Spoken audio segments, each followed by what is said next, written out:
السلام علیکم ورحمۃ اللہ وبرکاتہ۔ الحمد للہ نحمده ونستعینه ونستغفره ونؤمن به ونتوکل علیہ ونعوذ باللہ من شرور انفسنا ومن سیئات اعمالنا من يهده الله فلا مضل له ومن يضلله فلا هادي له ونشهد أن لا إله إلا الله وحده لا شريك له ونشهد أن سيدنا ونبينا وحبيبنا ومولانا محمدا عبده ورسوله أما بعد قال الله تبارك وتعالى في القرآن الكريم أعوذ بالله من الشيطان الرجيم بسم الله الرحمن الرحيم فإذا أفضتم من عرفات فاذكروا الله عند المشعر الحرام واذكروه كما هداكم وإن كنتم من قبله لمن الضالين صدق اللہ العظیم۔ ہر طرح کی تعریف اور حمد و ثنا اللہ بزرگ و برتر کے لائق ہے، جس کا کوئی شریک نہیں، جس کا کوئی ساجھی اور ہمسر نہیں، جو ہمیشہ سے ہے اور ہمیشہ رہے گا۔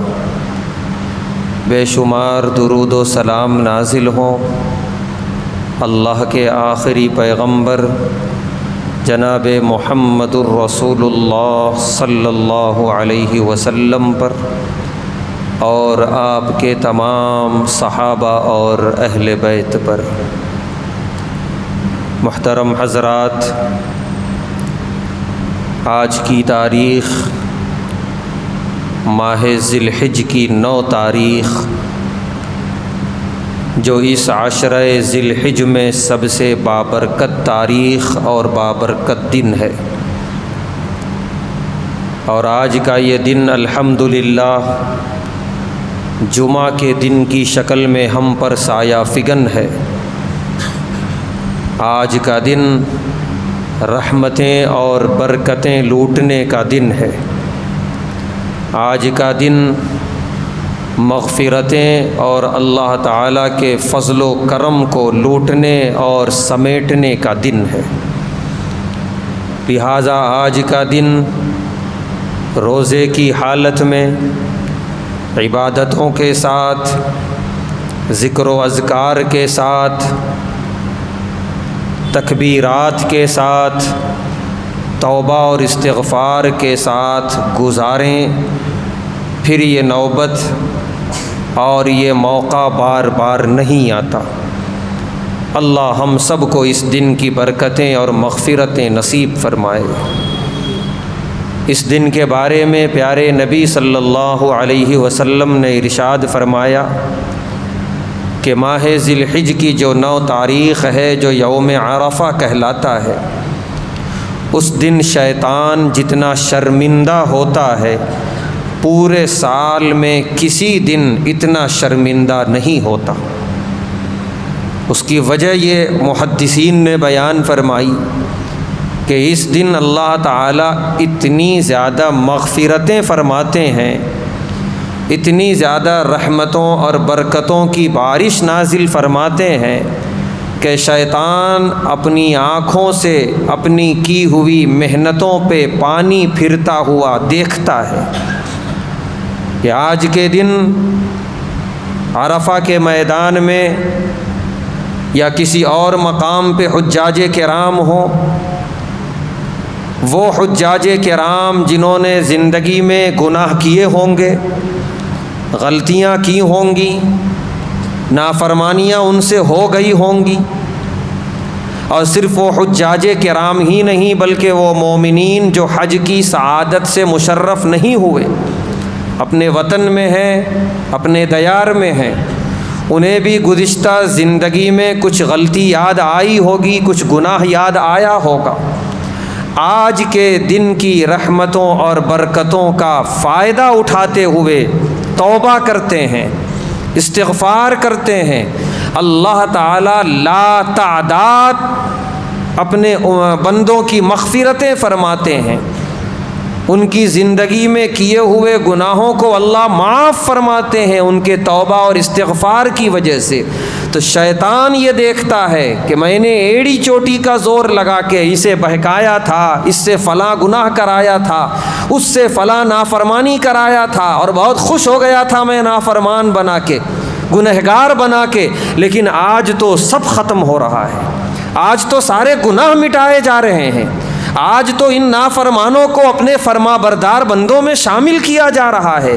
لہذا شیطان کے لیے آج کا دن رونے کا دن ہے، شرمندگی کا دن ہے، پچھتاوے کا دن ہے۔ یقیناً ہم میں سے کوئی نہیں چاہے گا کہ آج میں شیطان کو شرمندہ نہ کروں بلکہ خوش کروں، کوئی نہیں چاہے گا۔ لہذا اگر شیطان کو شرمندہ کرنا ہے آج کے دن توبہ و استغفار کریں، آج کے دن اللہ سے مغفرتیں مانگیں، جتنا ہمارے گناہ معاف ہوں گے ہمیں جتنا فائدہ ہوگا، شیطان اتنا شرمندہ ہوگا، اتنا پچھتائے گا، اتنا افسوس کرے گا۔ تو یہ دن سال بھر پھر آنے والا دن نہیں ہے، تو آج کا دن موقع غنیمت سمجھ کے اس کی رحمتیں اور برکتیں سمیٹنے کی کوشش کریں۔ اللہ ہم سب کو اس کی توفیق عطا فرمائے۔ ماہ ذی الحجہ کی 9 تاریخ اور جمعہ کا ہی دن تھا جب پیارے نبی صلی اللہ علیہ وسلم حجۃ الوداع ادا فرما رہے تھے، اور آپ ہر رکن پہ فرماتے خذوا عنی مناسککم، خذوا عنی مناسککم، اے لوگو مجھ سے حج کے طریقے سیکھ لو، مجھ سے حج کے مسائل پوچھ لو، پھر جب حج کا موسم آئے نہ معلوم میں تمہارے درمیان رہوں یا نہ رہوں۔ چنانچہ وہ آخری حج تھا پیارے نبی صلی اللہ علیہ وسلم کا کہ آئندہ سال پھر جب حج کا موسم آیا پیارے حبیب علیہ الصلاۃ والسلام صحابہ کرام کے درمیان نہیں تھے، لہذا آپ نے بڑے خشوع خضوع کے ساتھ، بڑی للہیت کے ساتھ حجۃ الوداع ادا فرمایا ہے۔ صحابہ خود فرماتے ہیں کہ ہر رکن پہ ہم پہ خشیت طاری ہوتی تھی، ہمارے رونگٹے کھڑے ہوتے تھے، ہم بے تحاشا روتے تھے، اور پیارے نبی صلی اللہ علیہ وسلم کی ایک ایک نصیحت یوں لگتا جیسے وداعی نصیحت ہے، آخری وصیت ہے، اس طرح آپ نصیحتیں فرماتے تھے، اور ہم اپنے ذہن و دماغ کے گرہ سے اسے باندھ لیتے تھے۔ چنانچہ جب وقوف عرفہ میں پہنچے ہیں پیارے نبی صلی اللہ علیہ وسلم، اور سورج طلوع ہو کر جب پوری تمازت پہ آیا ہے، پیارے نبی صلی اللہ علیہ وسلم نے اپنے چچا جان حضرت عباس رضی اللہ تعالی عنہ سے فرمایا کہ لوگوں سے کہو کہ میں ان سے کچھ خطاب کرنے جا رہا ہوں، میری بات بغور سنیں۔ حضرت عباس رضی اللہ تعالی عنہ نے اعلان فرمایا، اور سارے کے سارے صحابہ کرام جو اس وقت کم و بیش 1,24,000 کی تعداد تھی، سب کے سب ہماتن متوجہ ہو گئے پیارے نبی صلی اللہ علیہ وسلم کی طرف۔ آپ اپنی اونٹنی پہ تشریف فرما ہوئے، اور آپ نے ایک مختصر مگر انتہائی جامع خطبہ ارشاد فرمایا، اور وہ خطبہ وہاں پر موجود صرف صحابہ کے لیے نہیں تھا، وہ خطبہ صرف آپ کے خاندان قریش کے لیے نہیں تھا، وہ خطبہ صرف عرب کے لیے نہیں تھا، وہ خطبہ قیامت تک پیدا ہونے والی پوری انسانیت کے لیے تھا۔ اسی لیے علماء نے اس خطبے کو اسلامی منشور بتایا کہ پورے اسلام کا خلاصہ پیارے نبی صلی اللہ علیہ وسلم نے اس خطبے میں سمیٹ کے رکھ دیا۔ جو آدمی اسلام کا تعارف چاہتا ہے، جو آدمی اسلام کو سمجھنا چاہتا ہے، اسلام کی تعلیمات کو سمجھنا چاہتا ہے، وہ پیارے نبی صلی اللہ علیہ وسلم کے اس خطبے کو ایک مرتبہ پڑھ لے، وہی ہے اسلام۔ آپ نے اللہ تعالیٰ کی حمد و ثنا بیان کی، اور تقریباً علماء نے اسے الگ الگ پیراگراف میں جب لیا ہے تو 8 باتیں سامنے آتی ہیں۔ پیارے نبی صلی اللہ علیہ وسلم نے 8 باتیں 8 نصیحتیں ارشاد فرمائیں، جس میں حقوق اللہ بھی ہے، حقوق العباد بھی ہے، جس میں آدمی کے اپنے ذاتی زندگی کے بارے میں بھی ہے، اپنے اہل و عیال کے تعلق سے بھی ہے، الغرض پوری انسانی زندگی کو سمیٹے ہوئے ہے یہ خطبہ۔ آپ نے پہلی بات ارشاد فرمائی توحید کی کہ اے لوگو ایک اللہ کی عبادت کرتے رہنا، میرے بعد پھر کفر اور شرک کی طرف پلٹ مت جانا۔ لہذا کفر اور شرک حرام تھا اور ہمیشہ کے لیے حرام رہے گا۔ ایک اللہ کی عبادت، یہی اس کائنات کا سب سے بڑا سچ ہے، یہی سب سے بڑی حقیقت ہے اس کائنات کی۔ آپ کی یہ پہلی نصیحت کہ یہ اس دنیا کے اندر جو ایک اللہ کی عبادت کرتے ہیں وہی برحق ہیں، جو ایک اللہ کو چھوڑ کر اب چاہے وہ کدھر بھی جا رہے ہوں، کہیں بھی جا رہے ہوں، کدھر بھی ان کا سر جھک رہا ہو، کہیں بھی ان کے عقیدے منسلک ہوں، وہ غلط ہیں، وہ باطل ہیں، وہ کل میدان آخرت میں ناکام قرار دیے جانے والے ہیں۔ اسی لیے سب سے پہلی نصیحت ایک اللہ کو ماننا ہے۔ چنانچہ علماء نے لکھا ہے کہ جتنے غیر اللہ کی عبادتیں ہوتی ہیں یہ غیر اللہ کی نہیں، یہ نفسانی خواہشات کی عبادتیں ہیں۔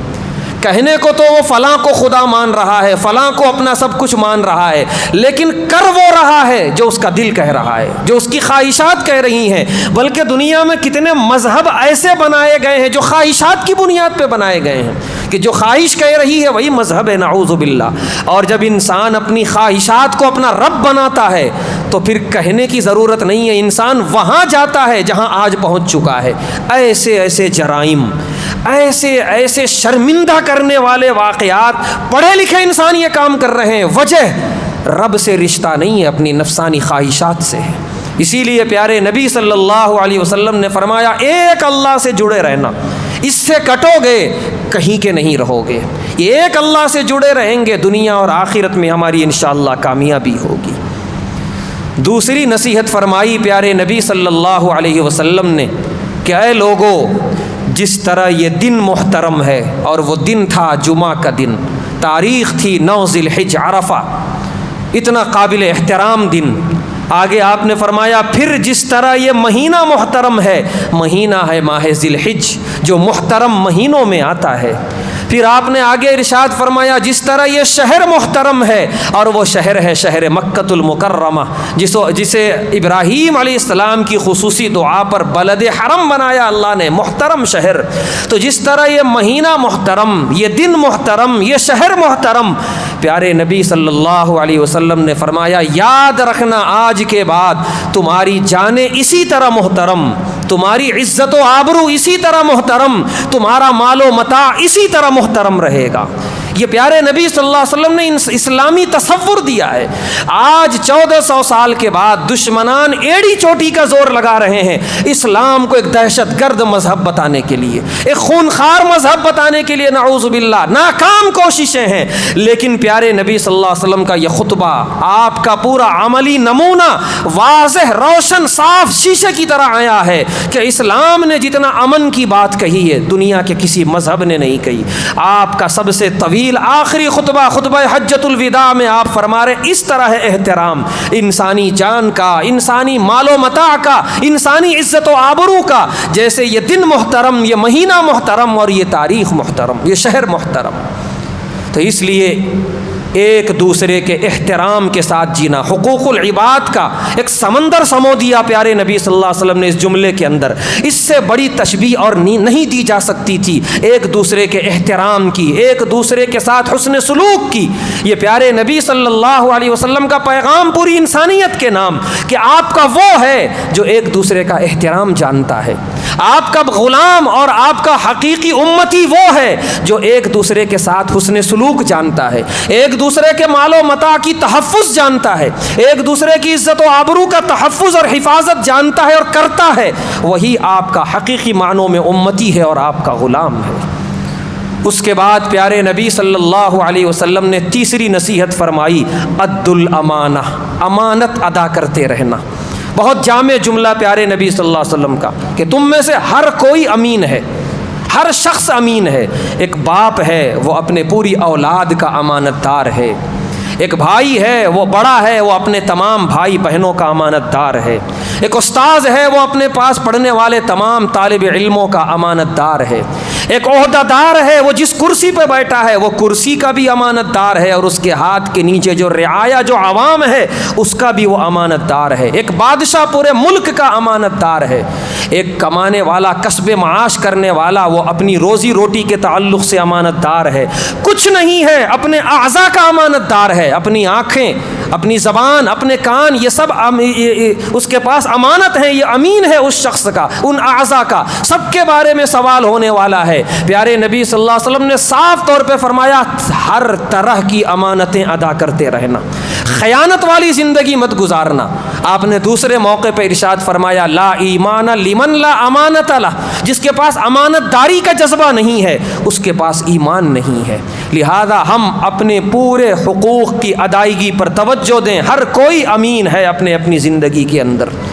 اس کے بعد پیارے نبی صلی اللہ علیہ وسلم نے چوتھی بات ارشاد فرمائی، اور پوری تاکید اور جذبات کے ساتھ فرمایا کہ دیکھو یاد رکھنا، سود کو میں اپنے قدموں تلے روند کے جا رہا ہوں، آئندہ میرے جانے کے بعد پھر اس جاہلانہ رسم پر تم دوبارہ مت آ جانا۔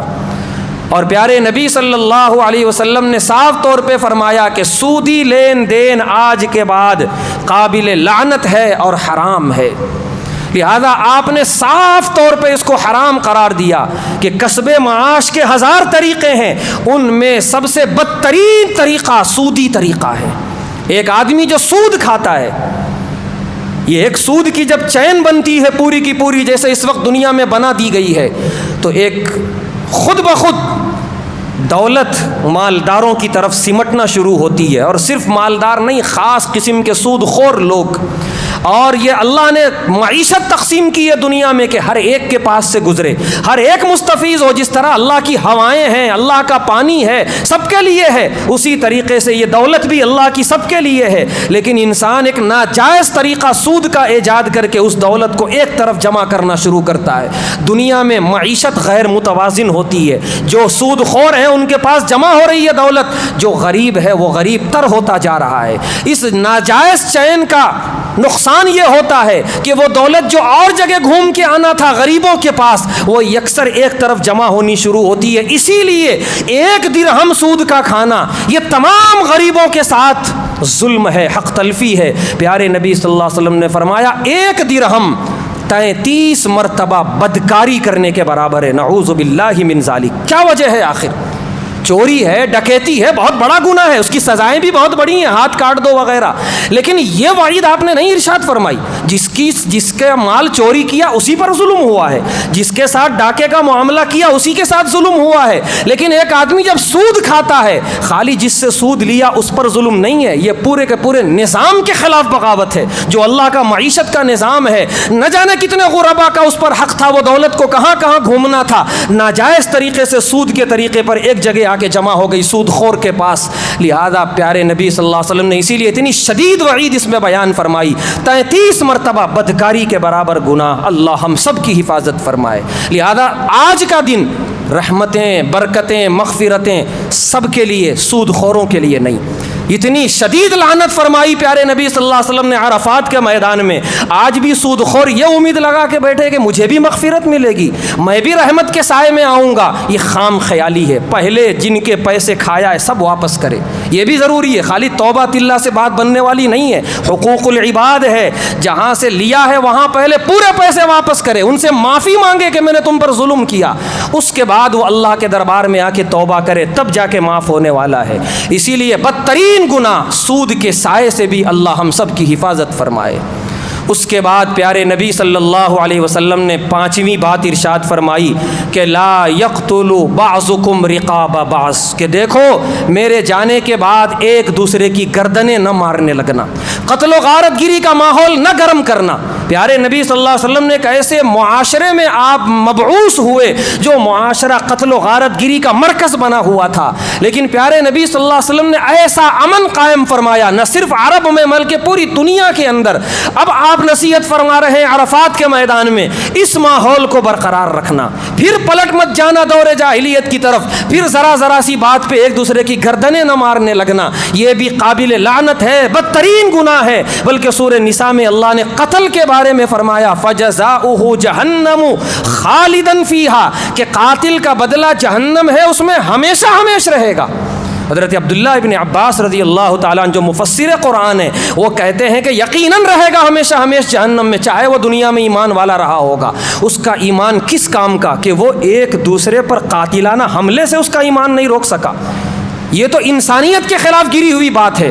آج ذرا سی بات پہ قتل، قاتلانہ حملے، نہ جانے کیا سمجھ رہے ہیں، اپنے آپ کو بہادر سمجھ رہے ہیں یا کیا سمجھ رہے ہیں، اس طرح کا ماحول بنا کر بدترین ہے یہ کام۔ جب تک آنکھیں کھلی ہیں ویسی بھی کون سی عزت ہے، قاتل ادھر بھی ذلیل ادھر بھی ذلیل، اور مرنے کے بعد تو ایسا عذاب فجزاؤہ جہنم خالدن فیہا۔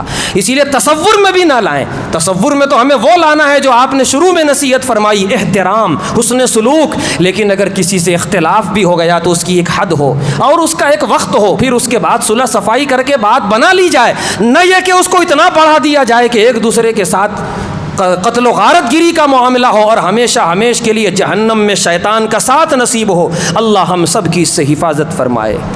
اس کے بعد 7ویں نمبر پہ پیارے نبی صلی اللہ علیہ وسلم نے ارشاد فرمایا، بلکہ 6 نمبر پہ، کہ اتقوا اللہ، اللہ سے ڈرو، واعملوا الصالح، نیک اعمال کرتے رہو، ہر حال میں نیکیوں کی طرف راغب رہو۔ نیکیوں میں نماز ہے، نیکیوں میں تقوی ہے، صبر ہے، یہ سارے جتنے خیر کے کام ہیں پیارے نبی صلی اللہ علیہ وسلم نے ارشاد فرمایا ان سب کی طرف رغبت رکھو، کیونکہ اعمال صالحہ اللہ کی رضامندی کی طرف لے جاتے ہیں، گناہ اللہ کی ناراضگی اور شیطان کی رضامندی کی طرف لے جاتے ہیں، گناہ نحوست ہے۔ اسی لیے اعمال صالحہ میں مصروف رکھیں گے اپنے آپ کو، شیطان کو موقع ہی نہیں ملے گا گناہ کی طرف لے جانے کا۔ 7ویں نمبر پہ پیارے نبی صلی اللہ علیہ وسلم نے ارشاد فرمایا حقوق زوجین کے بارے میں، کہ شوہر و بیوی ایک دوسرے کے حقوق کا خیال رکھو، اور خاص طور سے شوہروں سے کہا کہ یہ عورتیں تمہارے پاس امانت ہیں، اللہ نے تمہارے لیے ان عورتوں کو حلال کیا ہے، ان کے ساتھ حسن سلوک کرنا۔ نصیحت دونوں کو فرمائی، لیکن خاص طور سے شوہروں سے کہا۔ شوہر کو اللہ نے قوام بنایا ہے، حاکم بنایا ہے، اعلیٰ ظرف بنایا ہے، اس لیے بنایا ہے کہ یہ برداشت کر لے۔ اگر کچھ کمی ہوگی، کمی دونوں میں بھی ہوتی ہے، لیکن اگر کچھ زبان کی تیز ہے، کچھ اگر نکل گئی بدمزاج بیوی، برداشت کرے، صبر سے کام لے، سمجھائے۔ تم کو اللہ نے مرد اسی دن کے لیے بنایا، حاکم اسی دن کے لیے بنایا کہ تمہارے اندر صبر ہے، تمہارے اندر اللہ کو پہچاننے کی صلاحیت ہے۔ تم بھی اسی کی سطح پہ آ گئے، تم بھی جواب کا جواب دینے لگے، تم بھی طلاق کی دھمکیاں دینے لگے، بلکہ طلاق بھی دے دیے، تو تم کس دن کے حاکم تھے؟ تمہارا قوام ہونا کس دن کے لیے ہے؟ اللہ نے کیوں دی تھی تمہیں یہ ذمہ داری، گھر کے بڑے ذمہ دار اور حاکم بننے کی، گھر کو توڑنے کے لیے؟ یہ کام تو سب کرتے ہیں، تم کو اللہ نے بنایا تھا گھر کو جوڑنے کے لیے، لہذا تم برداشت کرتے، تم صبر کرتے۔ یقیناً ادھر بھی کچھ کمی ہے، ادھر بھی سمجھایا جاتا، لیکن یہ سمجھانے اور سمجھنے سے بات بنا دی جاتی، ایک دوسرے کو برداشت کر لیا جاتا، محبتوں کے ساتھ زندگی گزاری جاتی۔ شوہر امتحان ہے بیوی کے لیے، بیوی امتحان ہے شوہر کے لیے۔ یہ دونوں الگ خون، دونوں الگ الگ خاندان کے، دونوں الگ الگ مزاج کے، ان دونوں کو اللہ کے نام سے ملا دیا گیا، جوڑ دیا گیا۔ اب اگر یہ دونوں یہ چاہیں کہ میں جو ہوں یہ بھی وہ ہو جائے، بیوی چاہے جو میری سوچ ہے شوہر ویسا ہی ہو جائے، شوہر سوچے جو میں چاہوں بیوی ویسی ہی ہو جائے، معاف کرنا، دونوں ایک ماں باپ کی اولاد نہیں ہے۔ ایک ماں باپ کی اولاد جب ایک نہیں ہو سکتے، دونوں کی سوچ و فکر ایک نہیں ہو سکتی، تو شوہر و بیوی کیسے ہو سکتے ہیں جو کہ دونوں الگ الگ خاندان کے ہیں؟ لہذا کامیابی اسی میں ہے، زندگی کی خوبصورتی اسی میں ہے، ایک دوسرے کو برداشت کر لیا جائے، کمیوں کو میٹھے انداز میں سہ کر سمجھا کر ختم کرنے کی کوشش کی جائے، اور اگر طلاق کی نوبت آ رہی ہے تو پھر وعیدیں ہیں۔ تو پیارے نبی صلی اللہ علیہ وسلم نے اس دیواجی زندگی کے بارے میں 7ویں نصیحت فرمائی، ایک دوسرے کے حقوق کا خیال رکھنا، محبتوں کے ساتھ زندگی گزارنا، گھروں کو مت توڑنا۔ آخری نصیحت جو تمام نصیحتوں پر بھاری ہے، پیارے نبی صلی اللہ علیہ وسلم نے فرمایا ترکت فیکم امرین، 2 چیزیں چھوڑے جا رہا ہوں، مضبوطی سے پکڑے رہنا، کبھی گمراہ نہیں ہوگے۔ کتاب اللہ و سنت رسول اللہ، ایک ہے اللہ کی کتاب اور دوسری ہے پیارے حبیب صلی اللہ علیہ وسلم کی سنت اور آپ کی پیاری احادیث۔ ان دونوں کو جب تک مضبوطی سے پکڑے رہو گے ساری دنیا کامیاب، زندگی کامیاب، آخرت کامیاب۔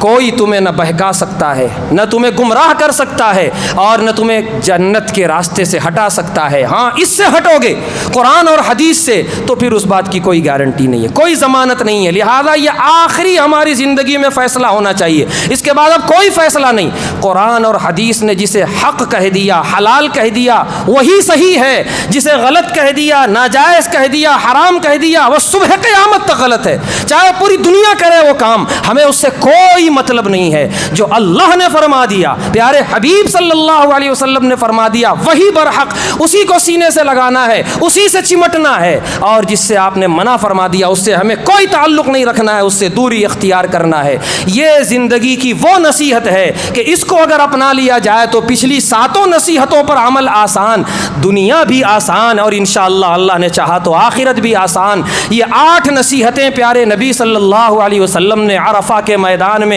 ایسی ارشاد فرمائیں جو آب سر سے لکھے جانے کے قابل، اور جس کی زندگی میں آ گئیں اس کی کامیابی کی ضمانت اور گارنٹی لی جا سکتی ہے۔ لہذا آج کا بھی دن، جمعہ کا دن، آج کی تاریخ 9 تاریخ بالکل وہی ہے جو پیارے نبی صلی اللہ علیہ وسلم کے حیات طیبہ میں آئی تھی۔ لہذا یہ 8 نصیحتیں ہم سے آج خطاب کر رہی ہیں کہ ان نصیحتوں کو ہم اپنی زندگیوں میں جگہ دیں، انشاءاللہ کامیابی ہی کامیابی ہے۔ اللہ تعالیٰ سے دعا ہے اللہ تعالیٰ ہم تمام کو ان پیاری نصیحتوں پر عمل کرنے کی توفیق عطا فرمائے، آج کے دن کی برکتوں اور مغفرتوں سے خوب مستفید ہونے کی توفیق عطا فرمائے، ہر طرح کے شرور اور فتن سے حفاظت فرمائے۔ وآخر دعوانا الحمدللہ۔